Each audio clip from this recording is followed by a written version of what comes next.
अस्सलाम वालेकुम dear students, आज मैं आपको एक ट्रिक बताऊंगा हाइब्रिडाइजेशन का, जिसमें आप फाइंड आउट करेंगे कि किसी कंपाउंड के अंदर किसी एलिमेंट का आपने देखना है तो उसमें कौन सी हाइब्रिडाइजेशन है। इन रूल्स को, इस ट्रिक को आप फॉलो करेंगे तो आप किसी भी कंपाउंड के अंदर सेंट्रल एटम जो होगा उसकी हाइब्रिडाइजेशन फाइंड आउट कर सकते हैं कि उसमें कौन सी हाइब्रिडाइजेशन है। तो लेट्स सपोज हम शुरू कर लेते हैं और एग्जांपल्स फिर बाद में इसके साथ देख लेंगे। स्टेप नंबर 1 जो इन रूल्स में है वो ये है, अगर हमारे पास एक कंपाउंड है, you have to add the valence electrons of all atoms in a molecule. For example मैं CH4 लिख दूं तो इसमें हमारे पास कार्बन के अंदर जितने भी वैलेंस इलेक्ट्रॉन्स है और हाइड्रोजन के, इन सारों को क्या करना है, ऐड कर लेना है। कार्बन के अंदर हमारे पास 4 इलेक्ट्रॉन्स है आउटरमोस्ट शेल में, हाइड्रोजन में 1 है, लेकिन चूंकि 4 हाइड्रोजन है तो 4 हाइड्रोजन जब इसके साथ मिला ले 4 तो ये बन जाएगा 8। ठीक हो गया। ये हो गया रूल कि फर्स्ट ऑफ ऑल आपने कंपाउंड में, मॉलिक्यूल में जितने भी एटम इन्वॉल्व हैं उन सारे एटम्स के आउटरमोस्ट शेल इलेक्ट्रॉन को ऐड करना है, सम करना है। Rule number 2, step number 2, if total number of electron are greater than 8 then divide the number by 8, and if total number of electron is equal to or less than 8 then divide the number by 2। ठीक है, अब ये वाला case देख लें, यहाँ पे हमारे पास इक्वल टू 8 है, इस वाले को हमें डिवाइड करूंगा 2 पे। अगर ये 8 से ज्यादा होता तो फिर मैं इसको डिवाइड कर लेता 8 पे। यहाँ पे चूंकि 8 के बराबर है तो 2 पे डिवाइड कर लेंगे और ये हमें शो करता है कि 2 पे डिवाइड होके हमें 4 वैल्यू आ जाएगी।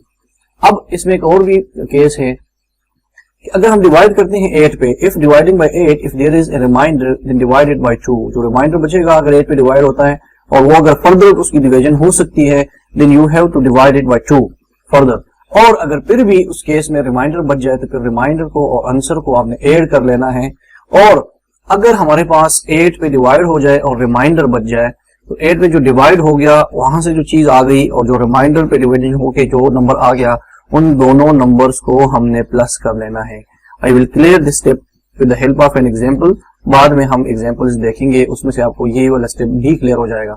Step number 4 is if there is a minus charge add that much electron, if there is a plus charge then subtract that much of electron. For example हमारे पास ऑक्सीजन है O2 के case में, अगर इसमें O2 पे -2 charge आ जाए, या सेकंड केस में देख लो O2 + 2 चार्ज आ जाए, O2 पे -2 चार्ज है तो इतने नंबर ऑफ इलेक्ट्रॉन्स जो है ये आपने ऐड कर लेने हैं उस आंसर के साथ।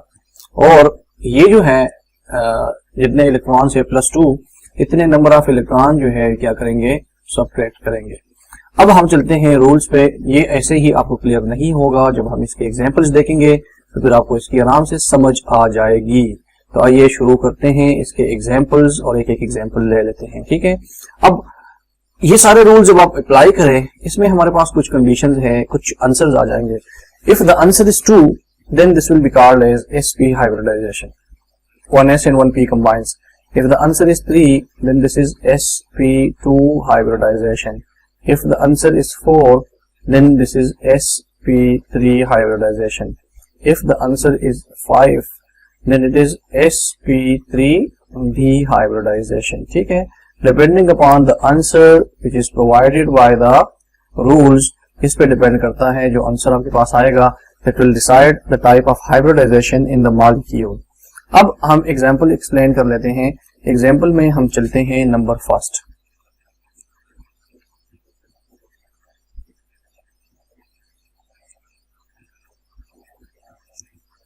हम आ जाते हैं वाटर पे।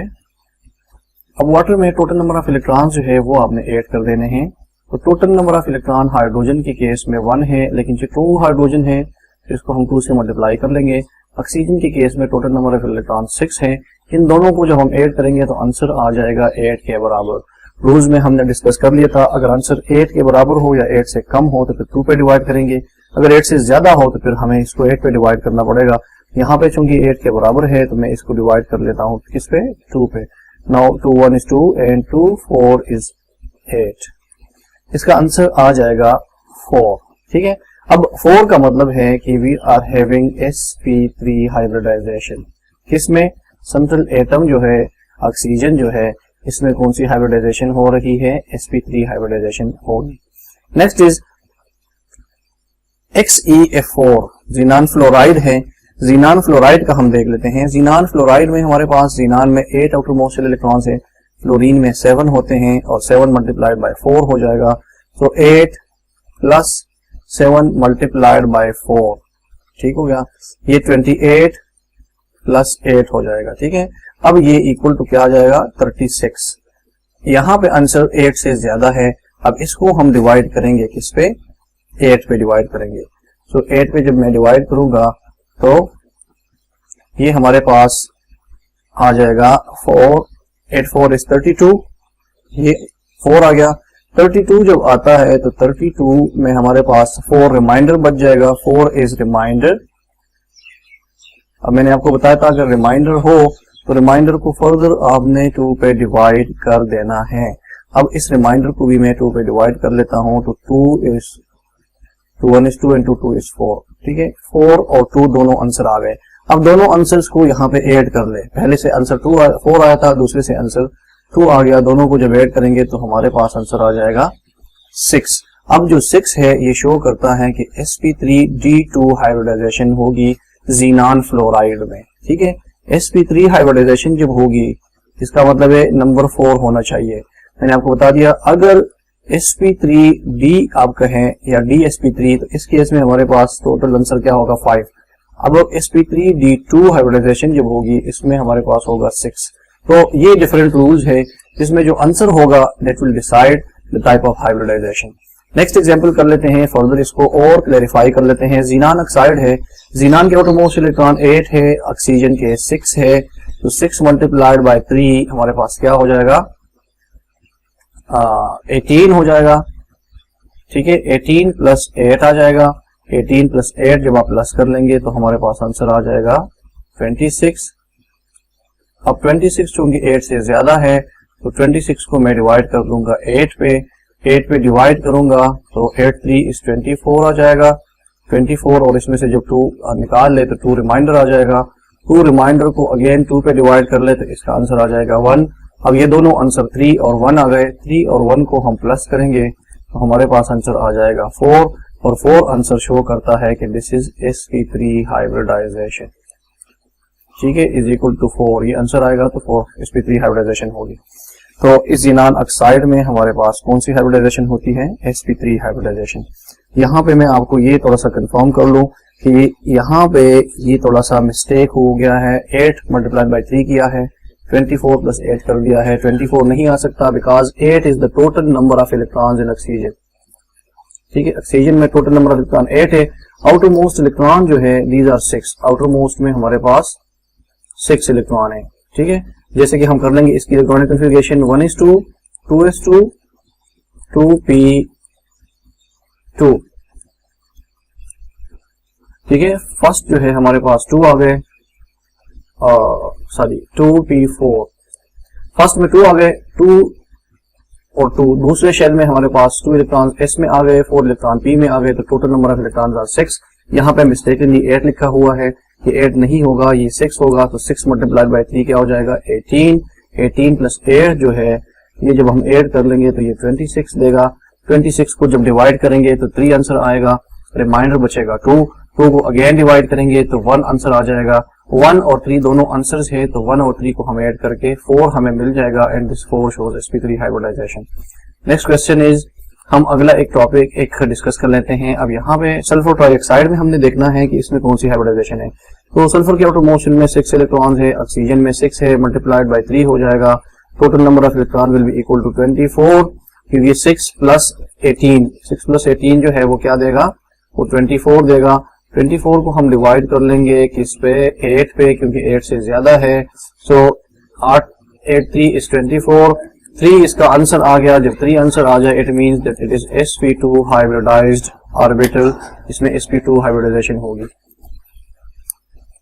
Another example, जीनान ऑक्सीफ्लोराइड है। जीनान ऑक्सीफ्लोराइड में अगर हम देख ले, जीनान के 8 इलेक्ट्रॉन्स है और ऑक्सीजन के 6 आउटर मोस्ट इलेक्ट्रॉन्स है। फ्लोरीन के हमारे पास 7 होते हैं, तो मल्टीप्लाइड बाय 4 जब करेंगे तो 7 4 इज 28।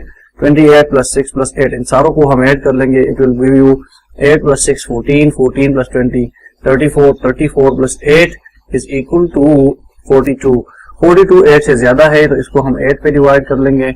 8 पे जब डिवाइड करेंगे तो यहाँ पे मैं इस तरह लिख लेता हूँ, 8 पे जब मैं इसको डिवाइड करूंगा तो 8 5 इज 40 आ जाएगा, 40 से 2 रिमाइंडर बच जाएगा, एक आंसर आपके पास 5 आ गया। रिमाइंडर को अगेन डिवाइड करना पड़ेगा 2 पे डिवाइड करेंगे तो 1 आंसर आ जाएगा। 5 और 1 को जब ऐड कर लेंगे तो 5 और 1 जो है ये हमें प्रोवाइड करता है 6, और 6 जो है that is showing sp3d2 hybridisation. sp3 में एक s होगा, इसमें 3 p ऑर्बिटल्स होंगे और 2 d ऑर्बिटल्स होंगे। अब 1s plus 3p plus 2d orbitals they combine. अब यहाँ पे देख ले 3 और 2 5 और 1 6, so total number of orbitals are 6 और combination जब इसकी आ जाए so that is sp3d2 hybridization in case of xenon oxyfluoride। ठीक हो गया। अब नेगेटिव और पॉजिटिव वाला जो केस था वो हम डिस्कस कर लेते हैं कि पॉजिटिव और नेगेटिव जो होगा उसमें हमने एक ने ऐड होना है, दूसरे ने सब्ट्रैक्ट होना है। I3, अगर I3 को मैं देख लूं, इसके ऊपर नेगेटिव चार्ज है। नेगेटिव चार्ज को हम इस तरह से कर लेते हैं कि आयोडीन में हमारे पास 7 इलेक्ट्रॉन है, मल्टीप्लाई बाई 3 हो जाएगा, टोटल 21 आ जाएंगे। मैंने आपको बताया था यहाँ पे नेगेटिव चार्ज होगा तो नेगेटिव जो है, अगर नेगेटिव 1 है तो 1 ऐड करना होगा, अगर नेगेटिव 2 है तो इसमें 2 ऐड करना होगा, नेगेटिव 3 है तो 3 ऐड करना होगा। यहाँ पे 1 है तो मैं 1 ऐड कर लेता हूँ, सो 21 प्लस 1 इज इक्वल टू 22। 8 से ज्यादा है, जब 8 से ज्यादा है तो इसको डिवाइड कर लेंगे 8 पे डिवाइड करेंगे तो 8 2 इज 16 हो जाएगा, 6 इसका रिमाइंडर बच जाएगा, 6 अगेन डिवाइड हो जाएगा 2 पे जब डिवाइड होगा तो 3 आंसर आ जाएगा, और 3 आंसर और 2 को हम प्लस कर लेंगे तो 3 and 2 will give you 5, और ये हो जाएगा sp3d हाइब्रिडाइजेशन। ठीक है, 1s 3p और 1d, 3 4 5 टोटल ऑर्बिटल्स आ गए। नेक्स्ट इज I3 को हम प्लस चार्ज करा देते हैं, I3 प्लस में जो होगा इसमें एक इलेक्ट्रॉन माइनस हो जाएगा, 7 मल्टीप्लाई बाई 3 है, 21 हो जाएगा, 21 से 1 माइनस हो जाएगा, टोटल नंबर ऑफ इलेक्ट्रॉन्स 20 हो जाएंगे, 20 डिवाइडेड बाई 8 हो जाएगा। अगेन हमारे पास 16 जो है वो आ जाएगा, 8 2 इज 16 से 4 रिमाइंडर बच गया, 4 जब रिमाइंडर बच गया तो 4 को अगेन हम 2 पे डिवाइड कर लेंगे, 2 को डिवाइड करेंगे तो ये हमारे पास 4 आ गया, और 2 इसका आंसर, 2 और 2 दोनों को हम प्लस कर लेंगे, 2 और 2 जब प्लस होंगे हमें आंसर देगा 4, जब 4 आंसर देगा तो ये हाइब्रिडाइजेशन होगी sp3। ठीक हो गया। गोइंग टुवर्ड्स H2SO4 को देख लेते हैं। H2SO4 में हमारे पास हाइड्रोजन के केस में 1 इलेक्ट्रॉन होता है, मल्टीप्लाई बाई 2 हो जाएगा, टोटल नंबर ऑफ इलेक्ट्रॉन 2 हो जाएंगे। सल्फर के केस में आउट बिलोंग्स टू 6 ग्रुप, तो outermost electrons are 6, oxygen belong to group number 6, so again outermost electrons are 6 multiplied by 4 24 plus 6 30 plus 2 32 को डिवाइड कर लेंगे 8 पे, 8 4 is 32, 4 आंसर आ गया, and this hybridization is sp3 hybridization। ठीक है। Then going towards HiO3 में अगर हम देख लें, हाइड्रोजन का 1 है, आयोडीन का 7 है, ऑक्सीजन का 6 है, 6 मल्टीप्लाई बाई 3 18 हो जाएगा, 18 और ये हो जाएगा 25 26 आंसर आ जाएगा। 26 को जब 8 पे डिवाइड करेंगे सो 8 3 is 24 से 2 रिमाइंडर बच जाएगा, 2 को अगेन 2 पे डिवाइड करेंगे, 1 आंसर आ जाएगा, 1 और 4 3 को हम प्लस करेंगे, तो 1 और 3 जब प्लस करेंगे हमें आंसर देगा 4, और 4 आंसर जब आएगा तो वो कौन सी हाइब्रिडाइजेशन होगी, sp3 हाइब्रिडाइजेशन होगी। ठीक है।